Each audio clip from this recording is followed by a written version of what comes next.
sudah Kau berikan buat kami. Bapa, biar kami jadi pribadi yang Tuhan mau. Karena ada destiny ilahi yang begitu besar yang Kau siapkan buat kami, Tuhan.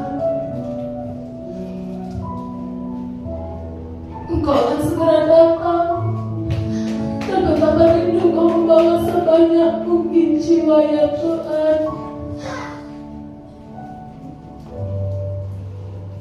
Hatimu menjadi setiap ada kematian orang-orang fasik yang jadi binasa, tidak pernah Kau inginkan, Tuhan.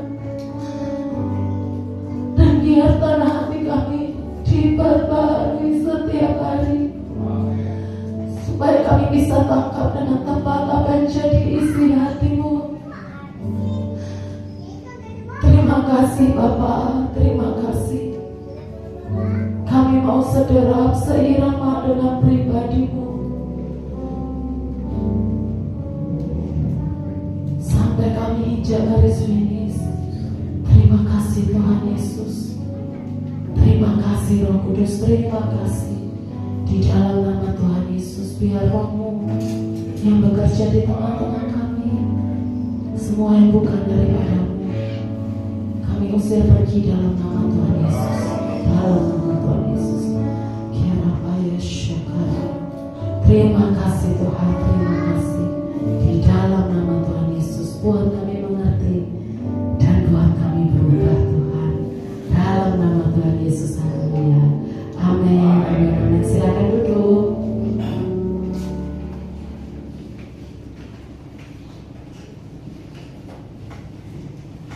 Bapak Ibu, shalom, selamat sore. Menang atas rasa marah, ya.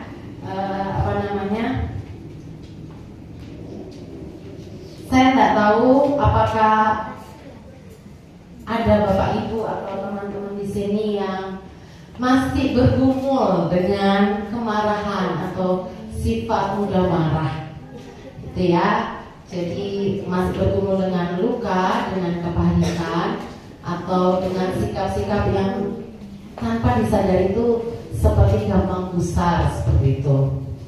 Satu kali dalam sebuah kesempatan liburan, gitu ya, itu hanya karena satu hal kecil gitu, saya tuh marah sama anak saya cuma gara-gara dia kayak kelihatan bete, gitu ya. Bete soalnya kayak tempat wisata yang kami datangi itu zong, gitu kan. Maksudnya zong itu gimana ya, kayak ya gitu deh, gimana ya, bukan yang banyak permainan, tapi kayak ya ternyata itu kayak buat anak-anak masih umur 3 tahun, 4 tahun gitu loh.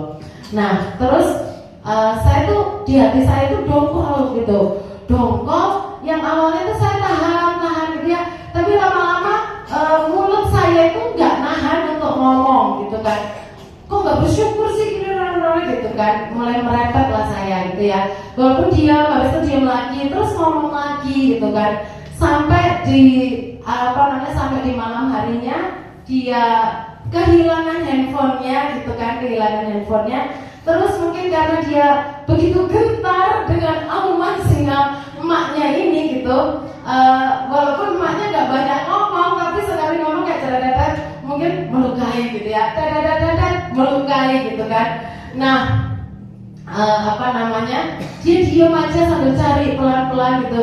Terus saya masih bawa kejengkelan saya di siang tadi, padahal jengkelnya tuh siang, mataharinya terbenam kan maghrib, gitu ya, jam 6 gitu. Kebetulan di sana kagak hujan, dan marah saya tuh, dongkolnya saya masih tetap ada.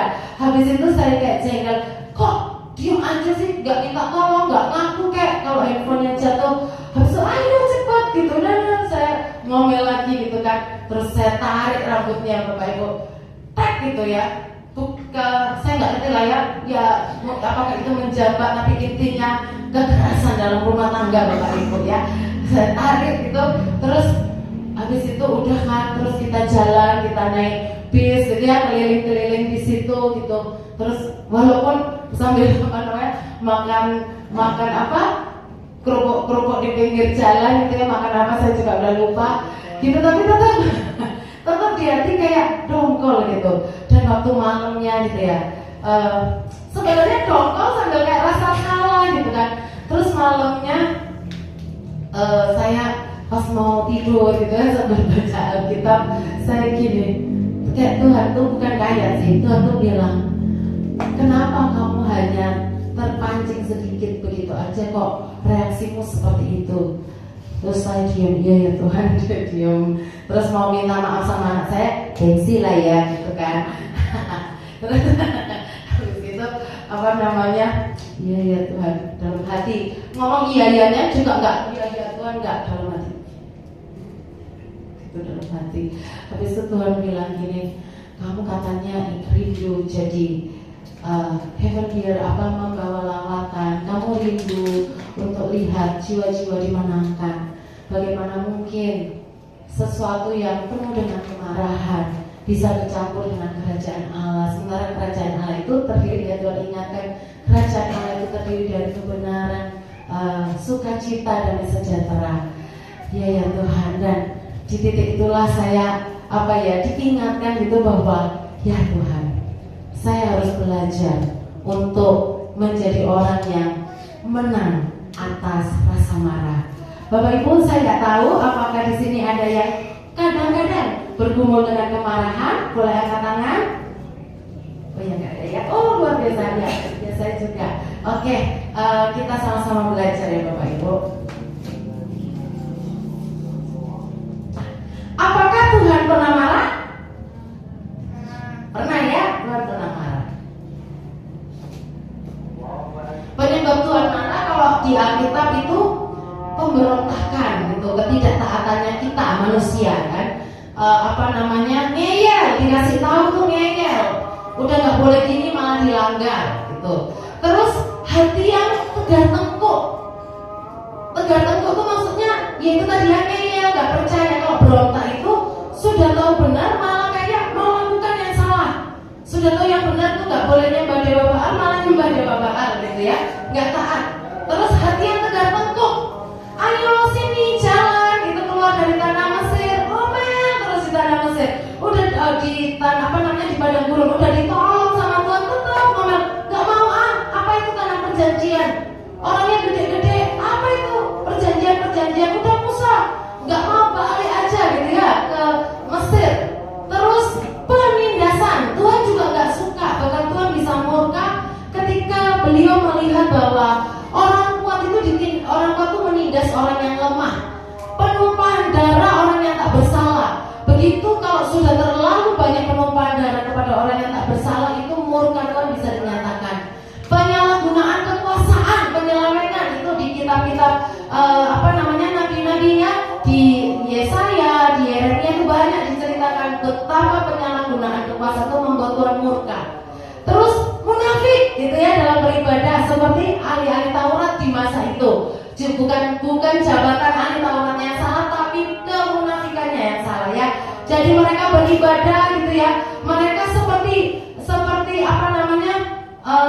wow gitu ya dari luar, tapi hatinya busuk gitu kata Tuhan ya, seperti kuburan, dari luar terlihat bagus tapi dalamnya penuh dengan tulang belulang. Lalu dosa yang disengaja terus dipelihara, nggak rasa dosa yang disengaja terus menerus. Yerobeam itu seperti itu Bapak Ibu. Raja-raja Israel banyak yang seperti itu, dosa yang disengaja dilakukan terus, dan malah katanya makin hari bisa semakin jahat Bapak Ibu. Terus menghalangi pekerjaan Allah. Tuhan juga nggak suka yang model begini. Contoh kayak misalnya Tuhan Yesus menyembuhkan orang yang buta gitu ya di hari Sabat, dan orang di Taurat tuh benar-benar marah, nggak cocok gitu katanya sama 10 perintah Allah, nggak boleh kan, harusnya hari Sabat itu nggak boleh seperti itu. Dan mereka menghalangi kuasa Tuhan dinyatakan, mereka meragukan Tuhan Yesus ini pakai kuasa apa ya, jangan-jangan pakai Beelzebul dan sebagainya. Dan itu menyebabkan Tuhan itu geram, Tuhan itu marah Bapak Ibu. Ini kira-kira penyebab-penyebab yang dicatat di Alkitab, penyebabnya Tuhan itu bisa marah atau murka. Nah tapi pertanyaannya, apakah Tuhan itu mudah marah? Enggak ya. Tuhan itu enggak mudah marah kenyataannya. Bangsa Israel itu aja ngomel kalau nggak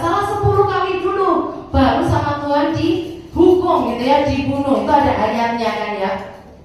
Jadi Tuhan tuh nggak langsung, seringkali kayak kasih kesempatan, diampuni, selalu bahkan polanya itu sama gitu. Jadi mereka bikin dosa, bodoh amat, habis itu diingatkan, bodoh amat lagi, akhirnya Tuhan kasih hukuman. Mereka nangis, gitu ya, mereka nangis. Nanti Tuhan kirimkan nabi-nabinya, atau Tuhan bawa mereka, izinkan mereka dalam penghukuman. Mereka bertobat, ampuni. Terus dengan anugerahnya itu Tuhan tuh kayak Tuhan tuh bisa menyesali gitu loh akan murkanya. Tuhan bukan pribadi yang mudah marah Bapak Ibu, tapi Tuhan bisa marah. Kita baca bersama-sama ya ayatnya 1, 2, 3. Tuhan Allah penyayang dan pengasih, panjang sabar, berlimpah kasih setia dan kesetiaan. Amin. Jadi dia bukan pribadi yang gampang gusar Bapak Ibu. Dia pribadi yang panjang sabar, yang seringkali kasih kita kesempatan demi kesempatan. Amin. Nah, berikut. Nah, tapi kita lihat apa penyebab kemarahan manusia di Alkitab yang dicatat dengan jelas gitu ya. Kita lihat nih, iri hati dan cemburu gitu. Jadi ada kejadian contoh seperti Kain. Dia iri, egonya terganggu. Habil adekku, tapi persembahannya kok Tuhan sabar, kok Tuhan senang, sementara persembahanku diabaikan aja gitu.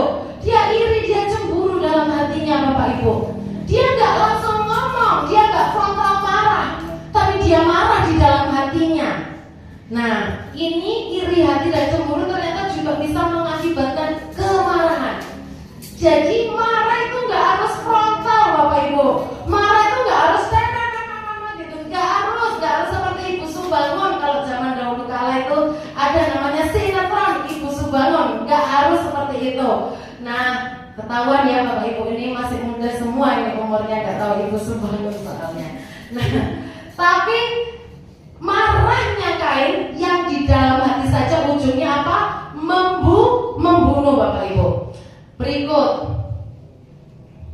kesombongan yang terluka. Jadi seringkali yang namanya sombong itu nggak akan bermanifestasi jadi marah kalau belum diusik Bapak Ibu. Sombong tetaplah sombong, sombong gitu ya, sombong di hati gitu. Tapi begitu diusik baru terlihat kemarahan itu muncul, manifestasinya muncul.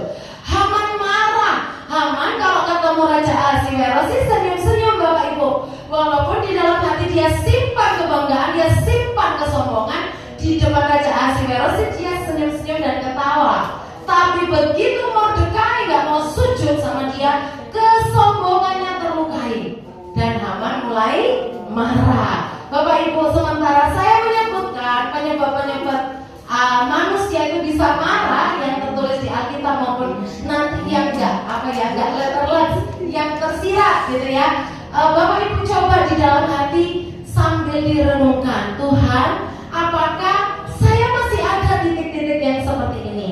Apakah masih ada rasa iri hati yang ketika itu terpancing itu membuat saya jadi panas?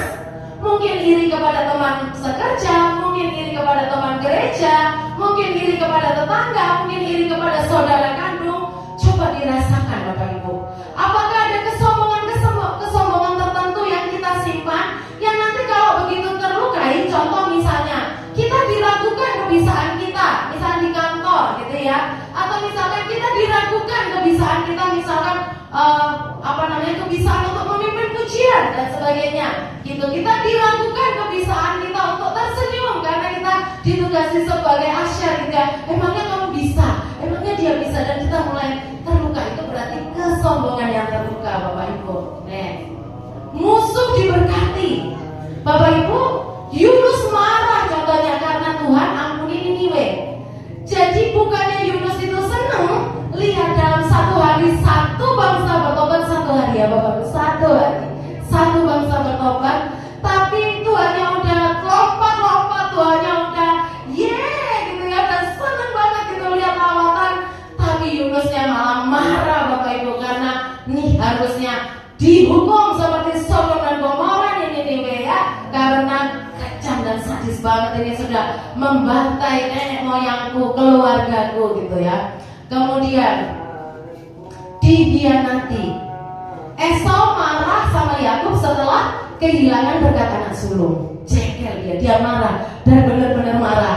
Karena marahnya sampai membuat Yakub terpaksa lari meninggalkan papa mamanya. Sampai mau ketemu aja di bertahun-tahun kemudian, 14 tahun ya, atau berapa tahun saya harus dihitung sendiri lah ya. Itu tetap Yakub masih takut gitu ya. Berarti marahnya Esau itu kayak wah gitu ya. Karena dikhianati, bukan tanpa sebab. Bapak Ibu, semua kemarahan-kemarahan ini adalah kemarahan dengan sebab, Bapak Ibu. Kalau kita marah tanpa sebab, itu jangan-jangan seperti tertawa tanpa sebab, bahaya ya Bapak Ibu ya. Ini semua kemarahan-kemarahan ada sebabnya Bapak Ibu. Diperlakukan tidak adil. Saudaranya Yusuf jengkel, marah, iri, nggak berani ngomong ke bapaknya, nggak berani ngomong ke Yakub, marahnya sama Yusuf karena merasa Yakub bapakku kok kami ini diperlakukan nggak adil gitu ya. Next, ambisi dan perebutan kekuasaan. Orang-orang Farisi, Saduki, ahli Taurat jengkel ya Tuhan Yesus. Kok Tuhan Yesus dikerubuti banyak orang sih? Lama-lama semua jadi pengikutnya dia dong. Lama-lama semua jadi pengikutnya Yesus dari Nazaret gitu dong. Ada ambisi, ada ketakutan, sebuah kekhawatiran, kekuasaannya, pengaruhnya itu direbut oleh seseorang. Itu juga bisa mengakibatkan marah. Dan sekali lagi saya mau bilang bahwa marah itu nggak selalu harus seperti macan yang kelaparan ya Bapak Ibu. Tapi apapun yang tiba-tiba bisik-bisik yang di hati pun, sesuatu yang mulai jengkel, mulai rasanya panas di hati, itu pun juga bisa disebut dengan marah. Dan bahkan yang model kayak Kain, yang model kayak imam, ahli-ahli Taurat dan orang-orang Farisi ini ujungnya bisa membunuh orang-orang yang bagi mereka itu sebuah ancaman Bapak Ibu. Kemudian marah karena dosanya anak, marah karena dosa pasangan, keluarga, sahabat, komunitas, pemimpin, marah karena lihat dosa di sebuah kota, marah karena melihat dosa di satu bangsa Bapak Ibu. Bapak Ibu yang dikasihi Tuhan. Nah, penyebab mudah marah lainnya adalah yang mungkin tidak tercatat dengan tersurat gitu ya. Jadi orang tuh bisa mudah marah karena dia menutupi kekhawatiran dan ketakutan. Jadi ada banyak dia khawatir, dia ketakutan, jadi dia overwhelming, dia overthinking, akhirnya dia jadi mudah sekali marah, mudah sekali terpancing Bapak Ibu. Aduh gimana ya, aku belum bayar uang sekolah anakku. Aduh gimana ya, ini nanti kira-kira usahaku kalau tutup gimana, dan sebagainya. Aduh gimana ya, ini kok harga perak kok turun ya, gitu misalnya ya. Dan mulai khawatir, mulai ketakutan, akhirnya apa? Hal-hal yang lain bisa menyebabkan dia jadi gampang marah. Banyak luka batin yang belum sembuh. Wah ini jelas sekali. Kalau orang punya banyak luka batin yang belum sembuh, itu pasti gampang tersinggung, gampang tercolek Bapak Ibu, gampang sekali terpicu. Terus harapan yang nggak kunjung datang. Jadi maksudnya gini, mungkin kita sudah berdoa, kita benar-benar udah puasa Esther, puasa Musa, semua puasa udah kita jalanin, baca Alkitab udah bolak-balik, kita mungkin tidur 2 jam sisanya berdoa terus misalnya ya. Kita udah lakukan penginjilan, kita udah berusaha lakukan semua yang baik, tapi ada harapan, ada doa-doa tertentu yang Tuhan gak jawab, dan itu benar-benar sesuatu yang menkor lah dalam hidup kita. Itu sesuatu yang kita rindukan, benar-benar pergumulan yang berat di dalam hidup kita. Terus kita lihat orang lain kok gampang banget sih, bahkan masalahnya sama, loh kok udah dijawab sih. Itu bisa membuat orang jadi mudah marah juga Bapak Ibu. Habis itu terlalu fokus dengan masalah. Ibu-ibu pernah rasa gini nggak? Misalnya nih ya, pagi itu kan udah tahu ngepel, nyapu, ini misalnya contoh ya, ngepel, nyapu, masak, terus apalagi ke pasar gitu. Habis itu bersihkan kamar mandi, habis itu siram bunga, potong rumput, bersihkan genteng, apalagi pokoknya semuanya lah ya. Rasanya baru bangun aja udah lelah gitu, fokus, aduh gimana ya Tuhan, kalau nggak selesai ini gimana, capek, baru ngepel udah kepikir, baru ngepel satu peta udah kayak gini, aduh setrikaanku masih banyak, baru nyetrika satu helai sudah kepikir lagi, aduh anakku belum dijemput dan sebagainya. Dan itu bisa membuat orang jadi terlalu fokus dengan masalah, buat dia jadi apa? Mudah marah Bapak Ibu. Stres itu pasti, orang yang stres biasanya akan gampang untuk marah. Kelelahan fisik Bapak Ibu, pusing, migrain, sakit gigi itu bisa bikin orang gampang marah Bapak Ibu. Baru diganggu sering, diam gak Kak? Bisa diam gak sih gitu.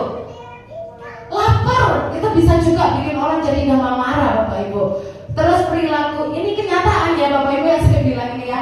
Perilaku marah yang turun temurun Bapak Ibu, statistik membuktikan, ini suka nggak suka Bapak Ibu, statistik membuktikan orang-orang yang di penjara itu yang terlibat dalam kekerasan, biasanya sekian 80% ke atas itu karena keluarganya memperlakukan mereka juga dengan kekerasan. Jadi perilaku marah yang turun temurun juga bisa mengakibatkan orang jadi mudah marah Bapak Ibu. Nah yang tadi kita baca bersama-sama ya Bapak Ibu. Menurut Bapak Ibu kira-kira ada perbedaan nggak sih antara sekian alasan penyebabnya Tuhan itu marah dengan sekian alasan penyebabnya manusia itu marah? Ada perbedaan nggak? Ada banget ya. Ada beberapa yang mirip. Contoh dosa tadi, marah karena pasangan mungkin berdosa, anak mungkin berdosa nggak tepat, mungkin pemimpin melakukan kesalahan, komunitas, kota gitu ya, bangsa dan sebagainya. Kita geram juga gitu. Tapi itu lebih banyak alasan-alasan lain yang berbeda dengan marahnya Tuhan. Kita baca Efesus 4 ayat 26 ya, baca bersama 1, 2, 3. Marahlah terhadap dosa, terhadap amoralitas, penindasan dan perilaku yang tidak saleh. Namun janganlah berbuat dosa. Jangan biarkan kemarahanmu menimbulkan rasa malu bagimu atau membiarkannya berlanjut hingga matahari terbenam. Jadi boleh nggak kita marah Bapak Ibu? Menurut ayat di sini boleh. Marahnya karena apa? Dosa. Jadi kalau hati kita ini bikin dosa, marahin juga diri kita ya Bapak Ibu. Gimana sih kok jatuh lagi sih? Marahin juga gitu ya.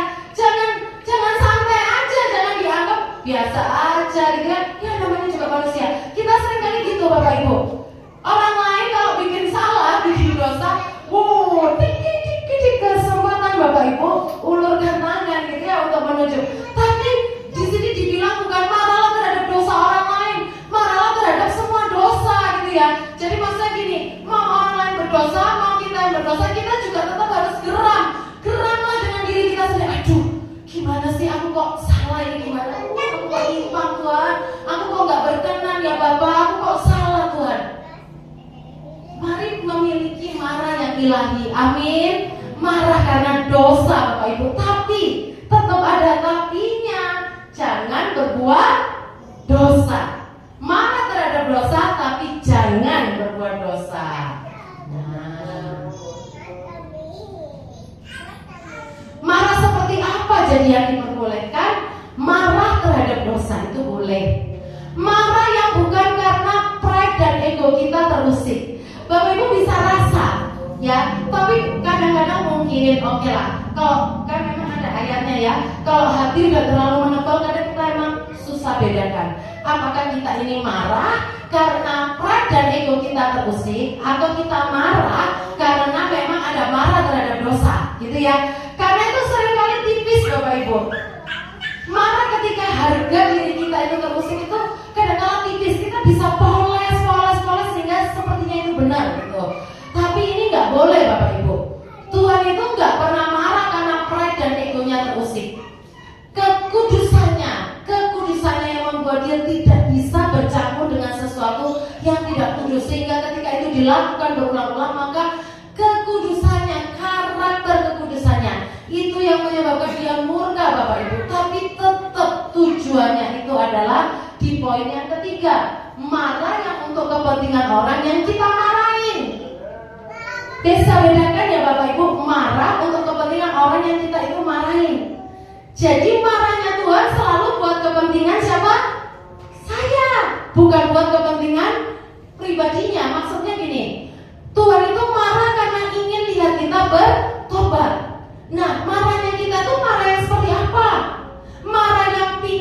melihat orang lain bertobat, atau marah yang ingin memuaskan rasa jengkel di dalam hati kita, marah yang ingin memuaskan ego di dalam hati kita. Satu contoh yang tadi ya Bapak Ibu, kita marah habis-habisan, misalkan nilai anak kita tuh jelek gitu ya, kita marahin gitu. Kalau tujuannya supaya dia besok belajar lebih keras lagi, itu benar atau salah? Benar. Tapi kalau tujuannya karena mami itu dulu ya, nilainya itu segini, kamu harus lebih dari mami ya, supaya nanti bisa begini, kita dipenuhi dengan kekhawatiran. Nanti kamu biar bisa mengalahkan anaknya Bu Siti itu loh. Anaknya Bu Siti itu pintar, kemarin dia juara 10, kamu harus bisa jadi juara 9. Nah, itu kan untuk memuaskan ego kita Bapak Ibu. Tapi kita kan sering poles-poles, kita bilangnya gini, itu memberi motivasi ya. Itu seperti kita udah seperti itu, udah semaringin ya, kita seperti motivasi gitu. Jadi kita yang sering ya gitulah ya, memoles kanan kiri, membela diri Bapak Ibu. Terus marah seperti apa diperbolehkan? Marah yang kita masih bisa kendalikan. Jadi bukan untuk memuaskan rasa jengkel. Oke. Galatia 5 ayat 15 kita baca bersama-sama. 1, 2, 3. Namun jika kita saling menggigit dan saling memangsa, waspadalah agar kita tidak saling memusnahkan satu sama lain. Bapak Ibu, kalau orang itu diinjek sedikit itu marah, itu berarti seperti apa Bapak Ibu? Macan ya Bapak Ibu ya. Boleh dicoba keragunan Bapak Ibu, minta izin aja masuk ke kandangnya Bapak Ibu, masuk ke kandangnya harimau itu ya. Coba aja Bapak Ibu, lempar-lempar citos aja coba ke macannya Bapak Ibu. Nggak usah sampai garuk macan, nggak usah Bapak Ibu. Lempar-lempar kerikil-kerikil gitu. Coba aja kira-kira nantikan apa yang akan terjadi Bapak Ibu. Tidak tunggu waktu terlalu lama. Nah, kalau kita Bapak Ibu dipancing sedikit aja, mudah sekali marah. Jangan-jangan kita ini masih seperti macan Bapak Ibu ya. Jangan amin ya Bapak Ibu. Efesus 4 ayat 27 kita baca bersama-sama. 1, 2, 3. Dan janganlah memberi kesempatan kepada siapa? Iblis untuk menggoda kita berbuat dosa dengan menyimpan dendam, memelihara kemarahan, menyimpan rasa tidak suka, atau menumbuhkan kepahitan. Bapak Ibu, kalau tadi dibilangkan ayat sebelumnya bilang gini, marahlah terhadap dosa. Jadi marahnya itu boleh Bapak Ibu. Tapi yang nggak boleh adalah membiarkan rasa marah itu tetap di dalam hati Bapak Ibu.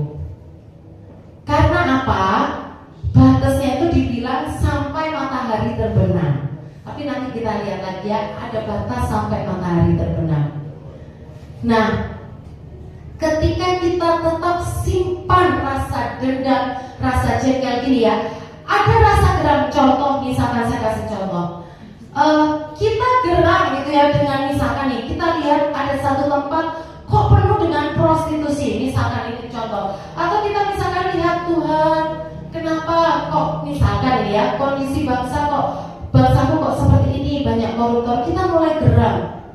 Dan geram itu adalah geram yang ilahi. Kita mulai bersyafaat sama Tuhan, kita nangis, kita doa, kita datang sama Tuhan, kita bawa bangsa kita mungkin bawa area itu, kita berdoa dari segenap hati, kita ingin lihat sebuah perubahan terjadi di tempat itu atau mungkin di kota kita dan sebagainya. Tapi kita kan bukan dendam Bapak Ibu, paham ya, bisa bedakan ya. Kalau dendam itu berarti saya bakar itu prostitusi, nah, beda loh, itu dendam.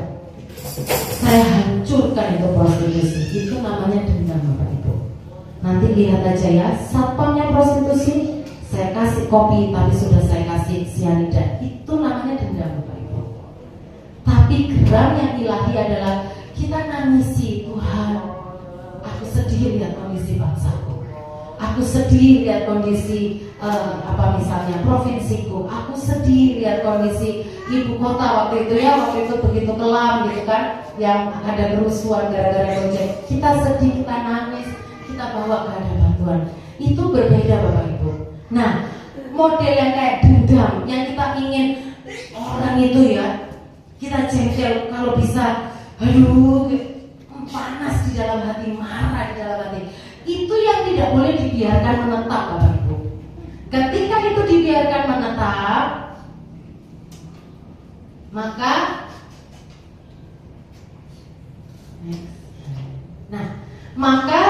kunyuk itu setan maksudnya Bapak Ibu ya.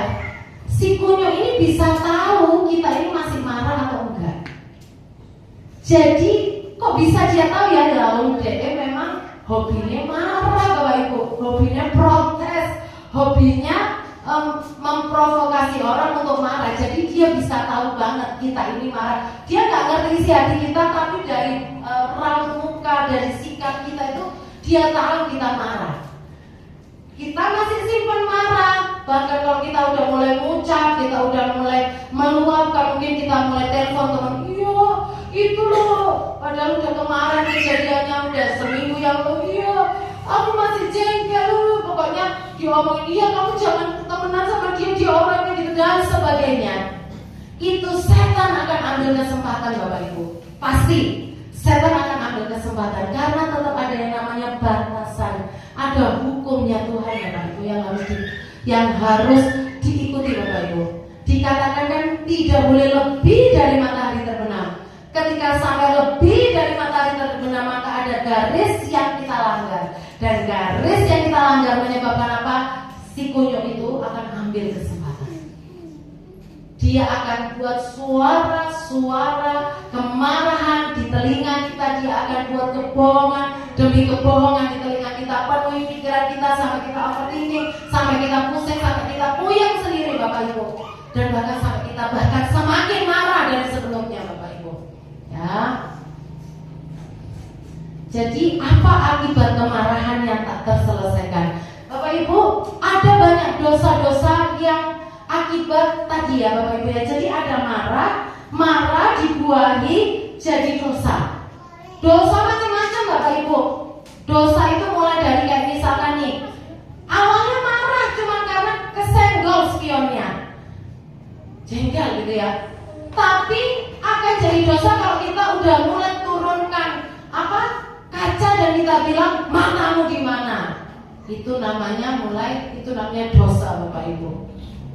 Marah kalau misalkan tadi contohnya, misalnya kita naik motor, tiba-tiba ada mobil yang nyeprati kita gitu ya, hujan deras atau becek di mana-mana tiba-tiba prat gitu ya. Terus air itu yang sudah hitam-hitam tiba-tiba kena muka kita, baju kita mulai basah dan kita marah.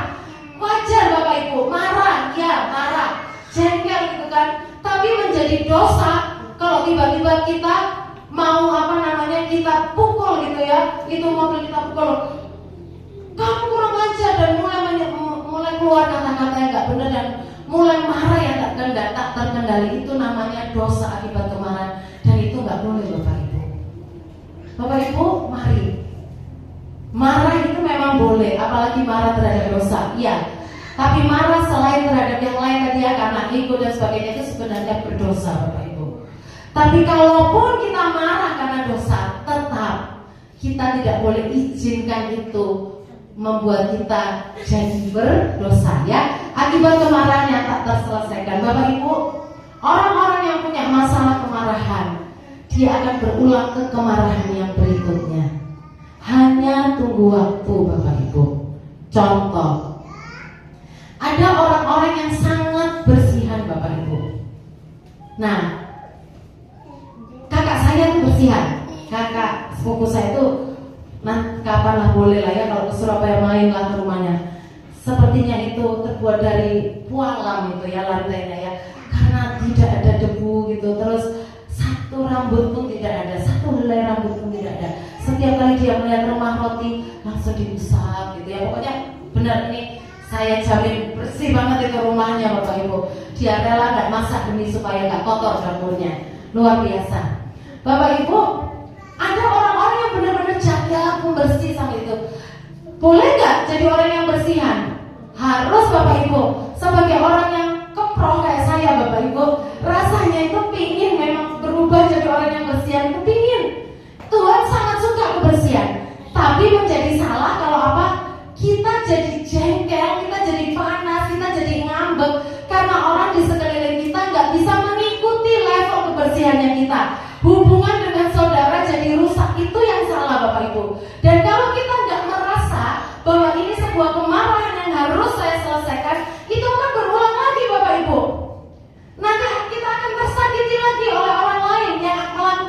yang mirip-mirip Bapak Ibu. Jadi makanya kemarahan itu harus diselesaikan. Amin. Harus diselesaikan, jangan dibiarkan. Terus apa? Bisa marah kepada hal-hal yang gak ada hubungannya sama yang tadi Bapak Ibu ya. Misalkan kita puyeng dengan kerjaan, terus anak datang gitu ya, kan ada ceritanya ya, orang puyeng dengan kerjaan gitu ya, mungkin udah ditagih-tagih gitu ya sama debt collector dan sebagainya, dia pulang dari tempat kerja, tiba-tiba anak datang, papi gitu, dan apa namanya, papa mulai ngomong gini, pikiran anaknya puyeng dia, padahal marahnya karena kerjaan. Bapak Ibu bisa sampai terpotong destininya. Bayangkan terpotong destininya itu seperti Musa Bapak Ibu. Ada kemarahan kepada bangsa ini. Musa sayang sama bangsa ini. Tapi ketika satu kali beliau tidak bisa kendalikan diri, beliau gak masuk ke tanah perjanjian. Tapi Musa tetap ajaib ya Bapak Ibu, tetap dibilang yang paling lembut. Yang kasihan itu siapa? Model kayak Saul, model kayak Kain, itu kasihan Bapak Ibu. Terpotong destininya. Berikut, gak bisa paham masalah itu dengan jujur, gak bisa menilai apapun dengan jujur. Karena hati penuh dengan kemarahan, hati penuh dengan denial Bapak Ibu. Jadi gak bisa menilai semua itu dengan jelas, dengan kristal clear kalau katanya orang ya. Bahkan gak peduli Tuhan itu maunya apa. Tuhan itu pengennya Niniwe bertobat, Tuhan pengen lihat lawatan besar. Tapi karena Yunusnya marah, dia gak peduli dengan hati Tuhan Bapak Ibu. Yang aku mau adalah aku lihat itu bangsa dibinasakan, bukan diselamatkan. Dia gak peduli tangisan hati Tuhan, gak peduli kenapa ada kemarahan yang tak terselesaikan. Bahkan juga bisa sampai bikin gini, orang lain itu males mau nasihati kita Bapak Ibu. Adalah mental, gak mungkin nanti malah ribut. Kan ada ayatnya di Amsal, jauhilah pertentangan, perselisihan sebelum memulainya, gitu ya katanya gitu. Penyakit bahkan bisa bikin penyakit fisik gitu ya, katanya halodoc dan sebagainya. Ini tadi Musa. Nah, tidak ada alasan apapun yang dapat membenarkan dosa akibat kemarahan. Kalau Tuhan Yesus menerapkan hal yang sama Bapak Ibu, bayangkan kalau Tuhan Yesus itu misalkan bersihan, terus kita sekali waktu buang sampah sembarangan, Tuhannya langsung gitu, habis kita Bapak Ibu. Lo gue selesai Bapak Ibu kalau dia mau terapkan yang sama gitu ya. Next. Ya, bagaimana mengatasi rasa marah? Ini hal yang sangat teknis saja Bapak Ibu. Yang pertama, tenangkan hati. Bapak Ibu, kadang namanya ketenangan hati itu ada. Kita pernah ngobrol gitu ya. Ada yang gini, coba deh Pak, kalau misalkan lagi mau marah, hatinya dia shalom, shalom, shalom. Terus minggu depan saya tanya, gimana Pak, berhasil nggak tips itu? Enggak Bu, nggak berhasil. Oh iya deh, terus gimana ya? Udah banyak berdoa ya, banyak direndam oleh firman Tuhan dan hadirat Tuhan ya. Tapi Tuhan juga mengajarkan ini loh Bapak Ibu, jauhilah sementara sesuatu yang membuat kita marah. Caranya apa? Mazmur 4 ayat 4, 1, 2, 3. Biarlah kamu marah tapi jangan berbuat dosa, berkata-katalah dalam hatimu di mana? Tempat tidur Bapak Ibu, tapi tetap diam ya. Jadi jangan memangsa Bapak Ibu, jangan menggigit. Naik ke tempat tidur, bobo gitu ya Bapak Ibu. Nah kalau tidur, ada orang itu ya Bapak Ibu, saking mungkin apa ya, saya nggak ngerti deh, overthinking atau apa, kalau udah ada masalah dia cuma puter sini, nanti minum, pipis lagi, minum susu, tetap aja puter sini, malah nanti pup lah kemana, tetap aja nggak bisa tidur. Ada yang begitu, ada yang susah tidur Bapak Ibu karena masalah, karena jengkel itu ada. Nah kalau udah kayak gitu Bapak Ibu, minta aja sama Tuhan, Tuhan duduk, datang sama Tuhan, nyandarlah ke tempat tidur dengan peluk bantal dan mulai bilang, Bapak, aku kok masih marah ya Tuhan, aku mau tidur Tuhan, soalnya firman-Mu bilang aku aku harus naik ke tempat tidur. Bilang aja Bapak Ibu, Mazmur 4 ayat 4 bilang, naiklah ke tempat tidurmu, berkata-kata dalam hatimu, aku udah usaha gak ngomong loh Tuhan, Tuhan tolong aku ya, biar bisa tidur nyenyak. Kunci penting dalam hidup kita itu seringkali adalah jujur saja dengan Tuhan Bapak Ibu. Amin. Itu akan menolong kita dalam melewati banyak hal. Nah, tenangkan hati ya. Terus gini, nah ini orang sering tanya kan, terus kalau marahnya itu setelah matahari terbenam gimana? Tadi kan kalau marahnya siang, harusnya matahari terbenam. Ya oke lah, orang banyak bilang gini, ya sudah saya marahnya maunya pagi-pagi aja ya, biar panjang nih waktu saya buat marah. Ya sakarepmu gitu ya, sakarepmu mau. Tapi yang pasti katanya amarah menetap di dada orang bodoh Bapak Ibu ya. Jadi ya terserah, kalau mau lewat dari pagi sampai maghrib masih tetap marah, ya berarti jangan sampailah kita ini sama Tuhan diinceng ya, diinceng dari surga. Duh ini kok anakku jadi rada bodoh sih gitu ya. Nah gak ada yang mau gitu kan ya. Oke. Tapi kalau marahnya setelah matahari terbenam gimana? Ini Bapak Ibu naik ke tempat tidur, lihat besok pagi udah seger, masih marah atau enggak? Kenyataannya ada yang dengan cepatnya melupakan Bapak Ibu, ada. Tapi kita juga ada juga yang tetap masih marah. Maka tunggulah sampai matahari terbenam. Nunggu itu jangan diem aja Bapak Ibu, nunggu itu aktif, terus terhubung dengan Tuhan. Jangan nunggu duduk-duduk yang gak gitu, terus di kursi goyang sambil tetap marah, telepon sana, telepon sini, gak gitu juga Bapak Ibu. Tapi benar-benar bahwa terhubung sama Tuhan ya. Nah sekarang kalau udah sampai matahari terbenam tapi tetap marah, apa yang harus dilakukan? Masih itu lagi. Kalau masih marah segera minta tolong Bapak Ibu. Jadi jangan diam, benar-benar minta tolong. Kita itu minta tolong bukan cuma karena misalkan apa sakit gitu Bapak Ibu. Jangan cuma karena misalnya terhimpit masalah. Ini juga masalah besar Bapak Ibu. Jadi loh gini, masalah besar loh kalau sampai kita ini dibilang bodoh loh Bapak Ibu. Bodoh itu mengerikan kalau diangsam. Bodoh itu bisa membuat banyak sekali kegagalan dalam hidup. Mengerikan. Bodoh itu jangan dianggap bodoh gitu. Enggak. Bodoh itu mengerikan Bapak Ibu. Maka segera minta tolong kalau di hati ini masih punya banyak kemarahan. Nah berikut, sadari bahwa apa? Peperangan kita bukan melawan darah dan daging, tapi melawan roh-roh jahat di mana di udara.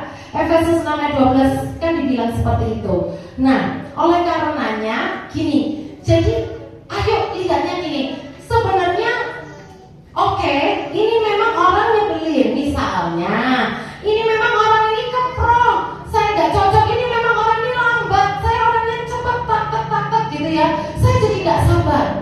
Tapi mari coba lihat lebih dalam hati, sadari bahwa setan itu akan selalu mengusahakan kita untuk kehilangan destiny kita. Itu yang dikejar sama setan Bapak Ibu. Titik-titik tertentu yang gini ya, orang itu kalau udah sampai marah, apalagi marah yang berkepanjangan, itu kadang-kadang bisa hubungannya salah, bisa hubungan dengan orang lain jadi rusak dan sebagainya. Itu membawa hal-hal yang tidak baik. Dan itu yang dinanti sama setan. Itu membuat dia jadi lebih lambat untuk menjalani panggilan Tuhan dalam hidupnya. Makanya kita mesti sadar Bapak Ibu, sebenarnya marah itu adalah alarm. Ketika kita mulai marah di hati kita, itu adalah alarm. Tuhan, ada yang salahkah dalam hidupku? Kenapa aku jadi gampang marah? Apakah aku jadi gampang sombong sekarang? Apakah aku jadi merasa diriku yang paling benar sekarang? Itu adalah alarm Bapak Ibu. Dan sadari, seringkali setan itu menunggangi Bapak Ibu. Dia menantikan kejatuhan demi kejatuhan kita. Ya, next. Jangan berikan tahta kepada iblis. Yuk kita baca Yakobus 1 ayat 20. 1, 2, 3. Sebab kemarahan manusia penuh dendam dan mendalam tidak menghasilkan kebenaran Allah. Standar berlaku yang dia tuntut dari kita. Jadi Bapak Ibu, adik-adik semua, di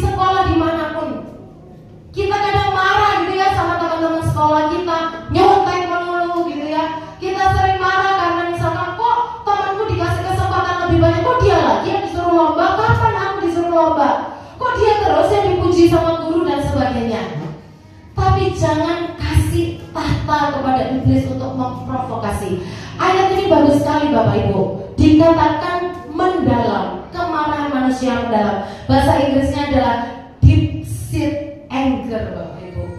Kemarahan yang dikasih tempat duduk yang begitu dalam di hati kita. Kita lihat ya, ini kita drama singkat. Minta tolong Kak Fani bantu, boleh maju ke depan. Saya minta tolong Sharon, terus siapa ya? Sharon yang kira-kira bisa. Joyce minta tolong. Angel. Ya.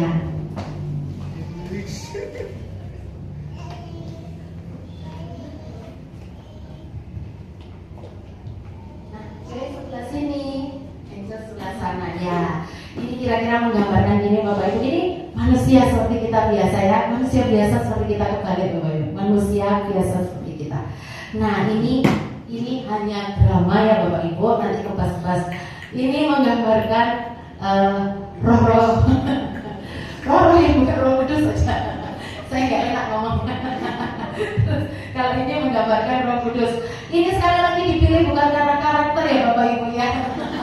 Buat seru-seruan aja. Jangan dipikir berarti yang ini lebih kudus daripada yang sama. Enggak juga Bapak Ibu. Dia nggak tahu ya, Tuhan yang tahu. Ya, oke. Nanti saya akan pancing. Saya akan bikin suatu situasi yang membuat Kak Tiffany marah. Dan yang berperan di sebelah sana ini akan manas-manasi.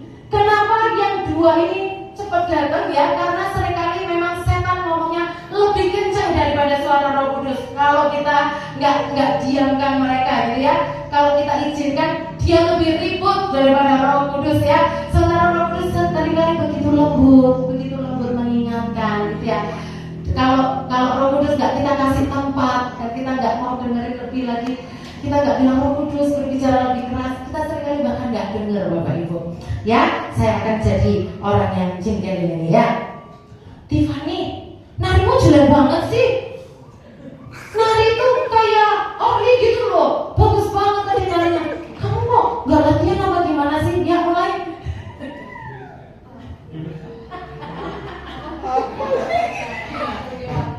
Iya, kurang ajar banget. Kurang ajar. Dia mah harusnya sih nari kayak kamu, padahal kan dia nari jelek banget.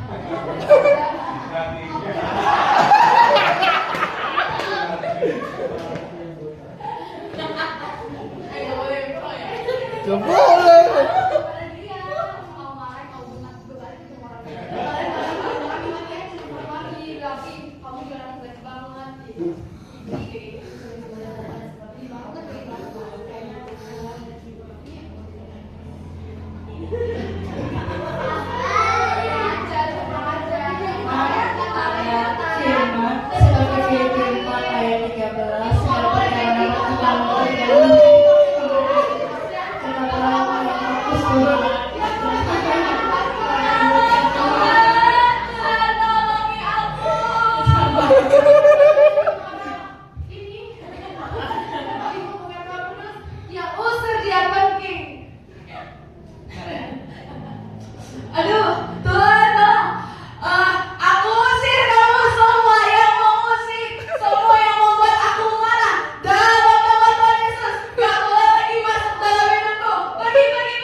Kira-kira begitu ya Bapak Ibu.